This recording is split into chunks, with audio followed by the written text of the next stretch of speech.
Halloween, everybody. Gus, we all owe you a debt of gratitude. Gus, you've been doing this 30 years? 40 years. He says 40 years. So give Gus a round of applause, please. Also saw Mike Preston in the audience. Mike, good to see you. Thank you for all the economic development work you've committed to this state over the years. I'm trying to follow in your footsteps. And of course, Clint O'Neill and the AEDC team, we're working hard every day to get the results that you all expect. It's an honor for me today to introduce our next speaker. A year ago, she was finishing a successful campaign and preparing for the transition to the highest office in the state. I was retired, planning my next vacation with my wife, staying up late, streaming movies, growing my beard out, and working in my wood shop. Today, she's wrapping up her first year in office. She's led on 2 rounds of personal and corporate income tax cuts. She's instituted groundbreaking education reforms, moved our teachers from the bottom 5 to the top 5 in the country in terms of pay, making our streets safer in an overhaul of our corrections and public safety programs, presided over an economy that has got more Arkansans working than ever before, 30,000 more this year than last year, and record unemployment rates. That's all. Meanwhile, I'm in bed by 10 p.m. every night. I haven't streamed a favorite movie in 11 months. I go to the barber more often, and my wood shop is collecting the wrong type of dust. But I'm blessed to be here today, and I'm fortunate to call her my boss. She's been a pleasure to work for. She sets high expectations for our state and expects that from all of us to shake the status quo and move the state to new levels of opportunity and growth. She's clear in her vision and motivates us to aspire to it. Let's please cue the video.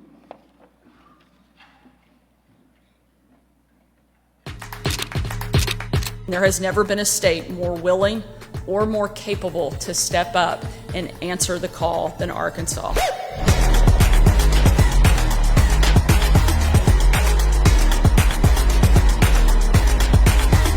We could not be more proud.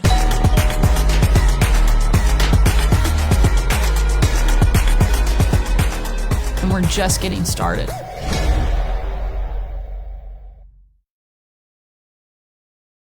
Ladies and gentlemen, it's my honor to introduce you today to our 47th Governor of Arkansas, Ms. Sarah Huckabee Sanders.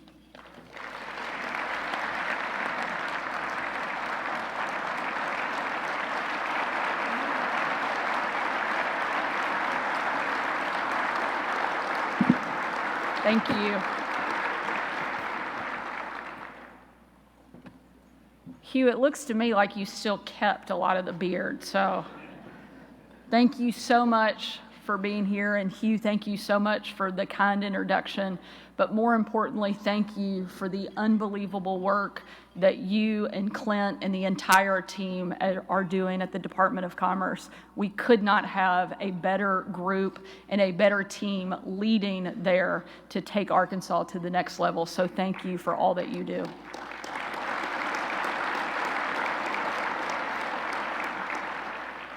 As many of you know, over the summer, we had a chance to take a trip with the team from AEDC and the Department of Commerce to Europe for the Paris Air Show. We were looking to further cement and grow Arkansas's #1 export industry, which is aerospace. A lot of people are surprised to hear that Arkansas now has more than $1 billion in exports in the aerospace industry. We were excited about the trip. And you know, sometimes there's a delicate balance between being governor and being a mom to 3 elementary-aged kids. So I'm constantly trying to navigate the waters of both. And I like to include my kids as much as possible and take them with me whenever I can. And as anyone with young children can tell you, sometimes traveling with a family can come with its own certain set of headaches. We are certainly no stranger to that at our house. The moment we got off the plane, we thought we would take our kids to experience and see Paris for the very first time, and what better way to do that than to sit outside on one of the little sidewalks at a cafe and watch people coming and going. Our family sat down, and as soon as we did, I looked over my 8-year-old's shoulder and saw that there was X-rated shop after X-rated shop lining the street, the entire block behind him. I nudged my husband, and he clearly saw what I did.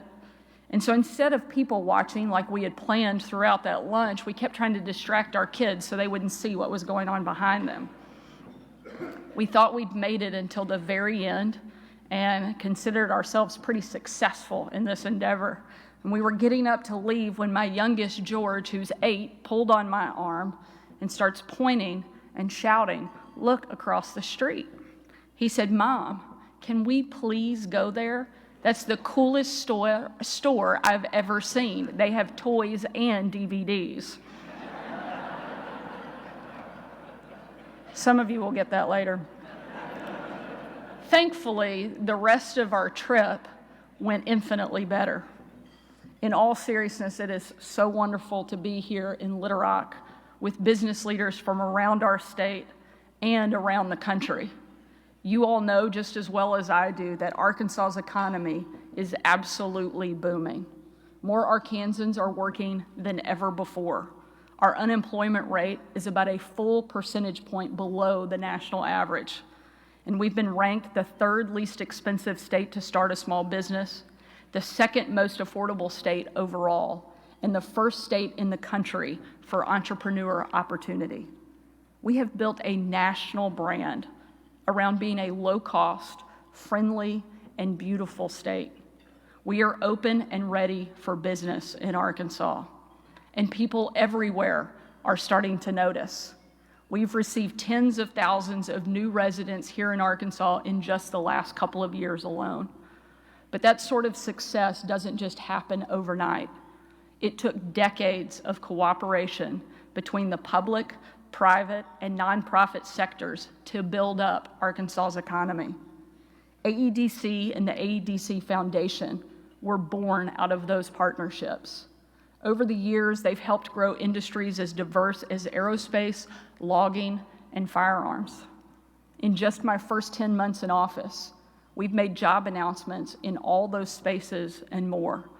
600 jobs in Jacksonville at 6 Hour, 600 jobs in Conway at West Rock Coffee, 50 jobs in Camden at Camden Timbers.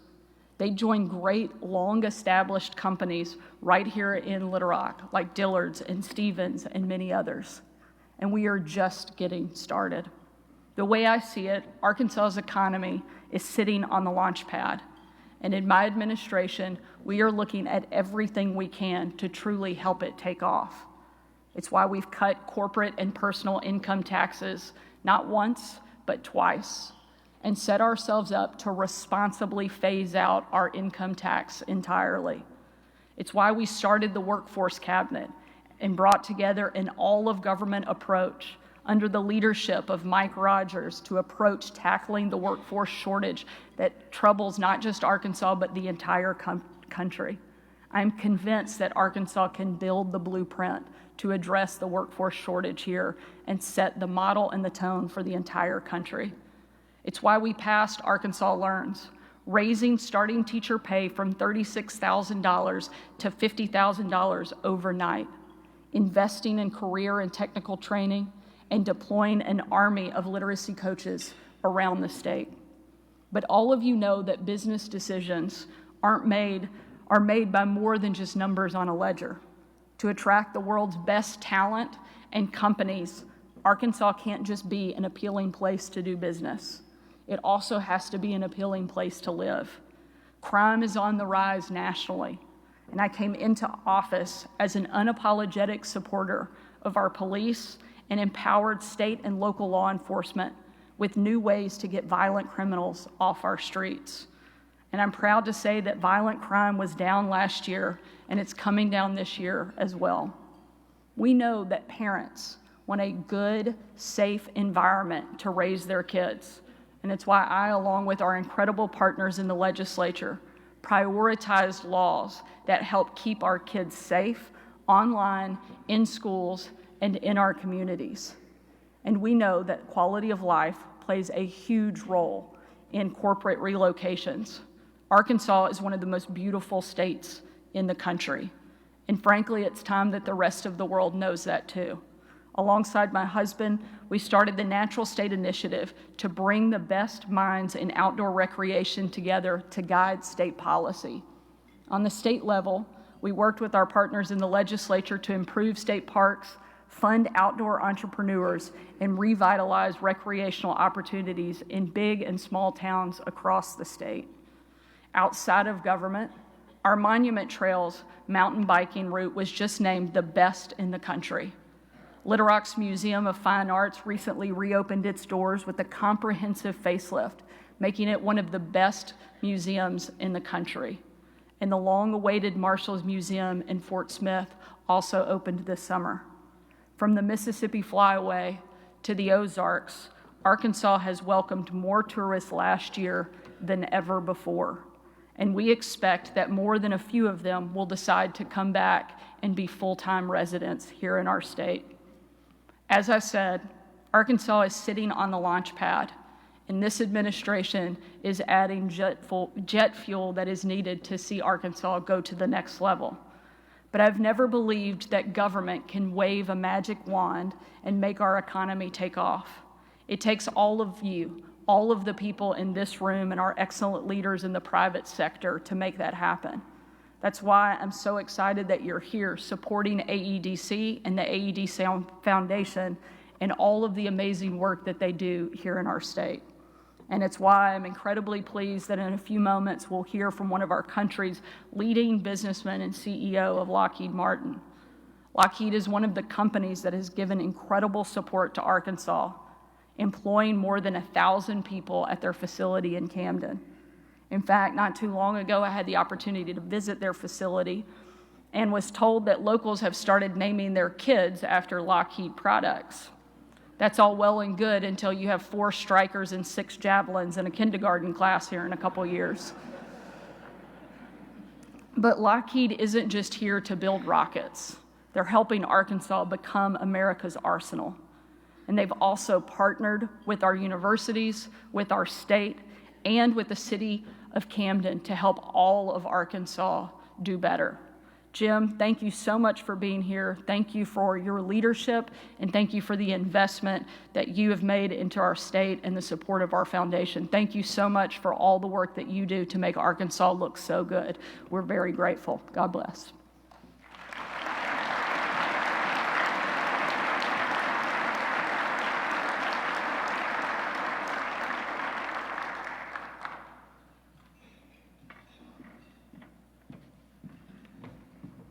Thank you, Governor, and thank you for your leadership. It's now my honor to introduce our keynote speaker today, the Chairman, President, and Chief Executive Officer of Lockheed Martin Corporation, Mr. Jim Taiclet.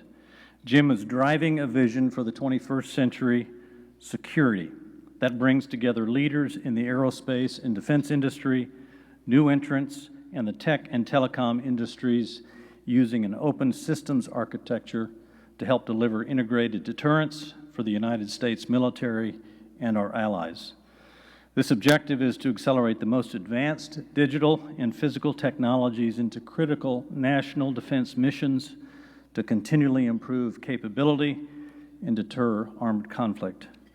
Jim began his career as a U.S. Air Force officer and pilot, logging over 5,000 flying hours, most of which was on the Lockheed C-141B Starlifter, as an aircraft commander, instructor pilot, and unit chief of standardization and evaluation. Jim, thank you for your service to our country. As a distinguished graduate of the United States Air Force Academy, Jim earned his bachelor's degree in engineering and international relations. He also holds a master's degree from Princeton University, where he was awarded a fellowship at Princeton School of Public and International Affairs. We're excited and honored to have Jim with us and other leaders from Lockheed Martin today and the employees of Lockheed Martin that are with us today. So please enjoy this brief video of all the outstanding work that Lockheed's doing for us in Arkansas.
Ladies and gentlemen, let's give a warm Arkansas welcome to the Chairman, President, and CEO of Lockheed Martin, Mr. Jim Taiclet.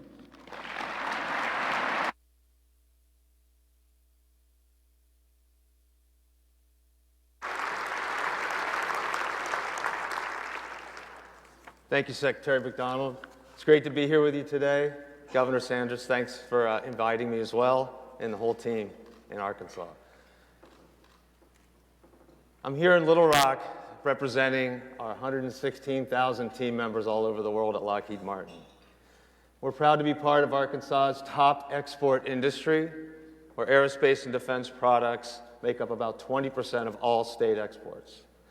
And having our high mobility artillery rocket system, better known as HIMARS, I think there's some kids in Ukraine actually named that, voted the coolest thing built in Arkansas last year. So we thank you for that honor too. More than 100 countries rely on us for advanced capabilities that help deter, and that's what our business is deterrence from armed conflict. But if necessary, fight and win conflicts against increasingly aggressive adversaries. At any given minute of the day, our aircraft, satellites, and ships are operating somewhere around the world to keep people safe and to keep the peace. And that knowledge inspires us to be our best every day. Yesterday, I did visit our operations in Camden.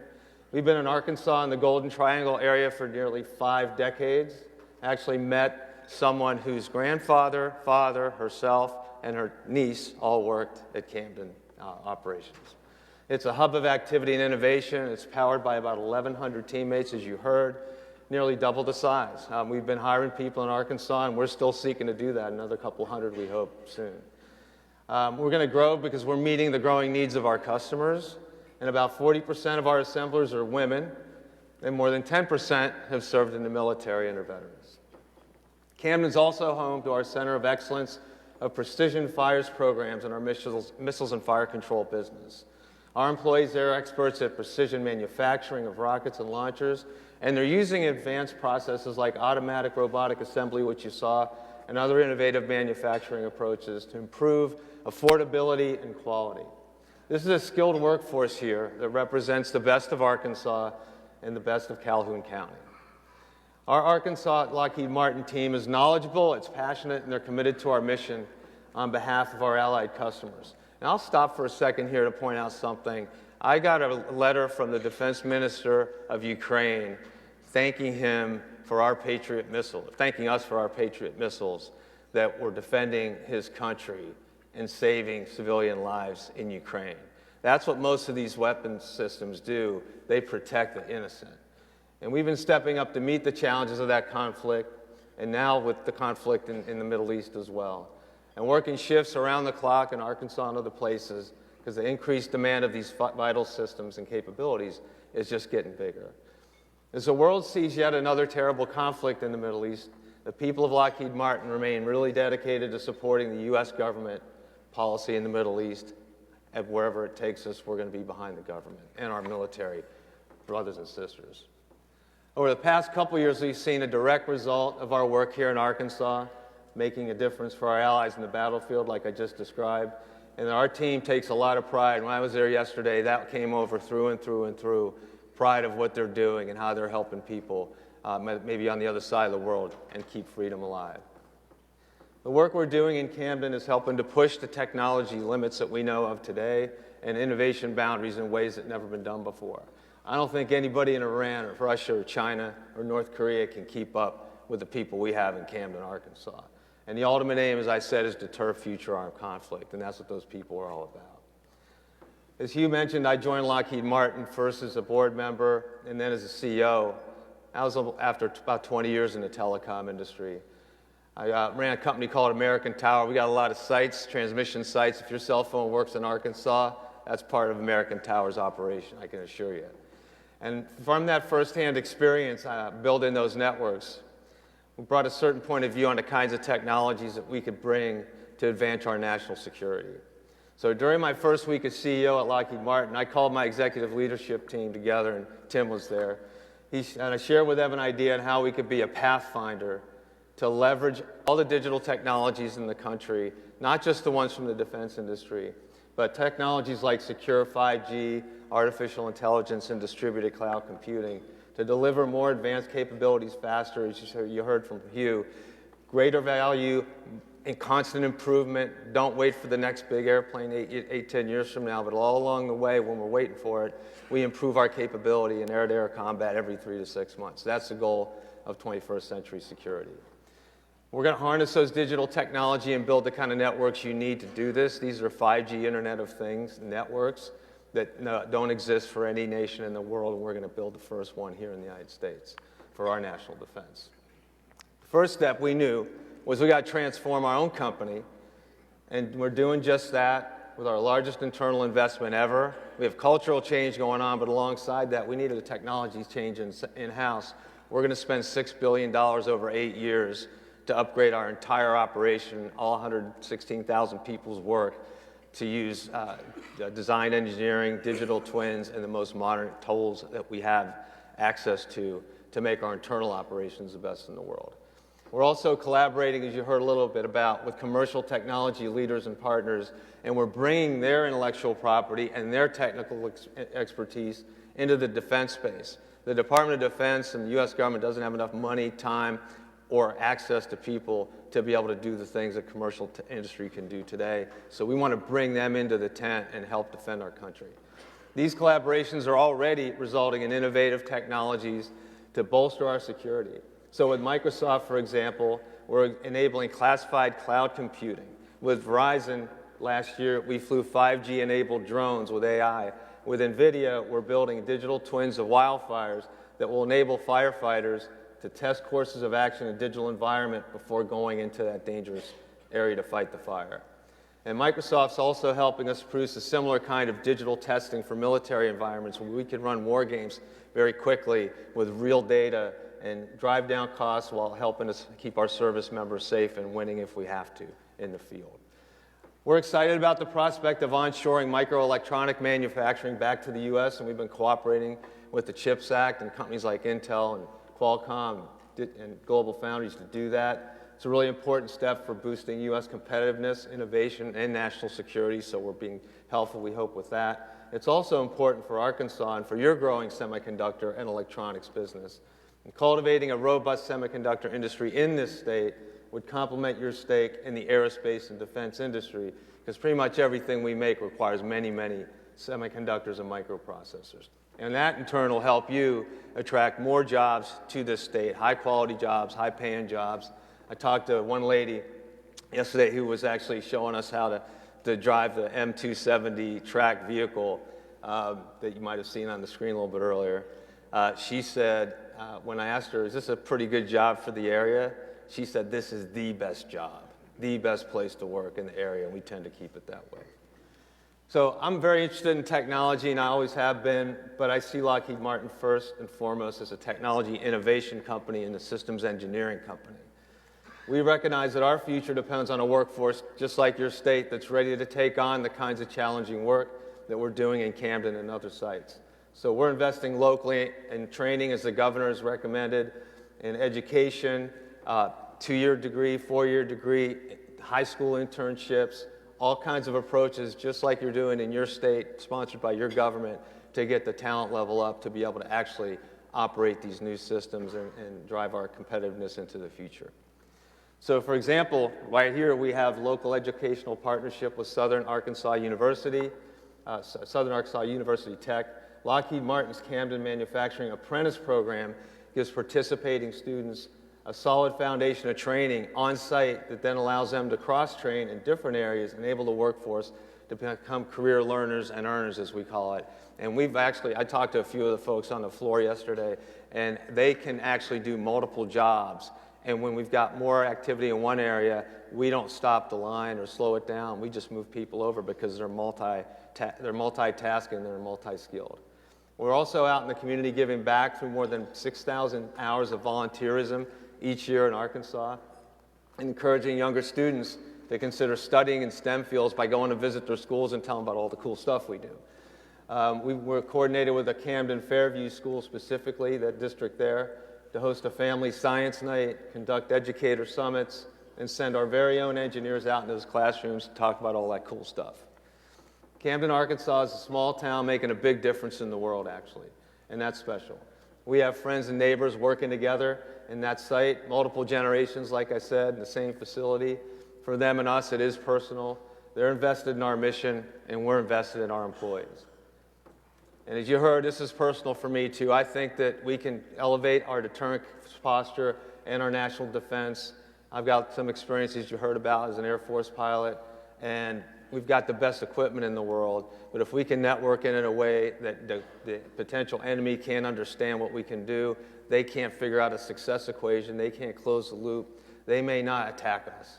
And that's the real goal of integrated deterrence from the government side and 21st century security from the industry side. We need to bring all that together.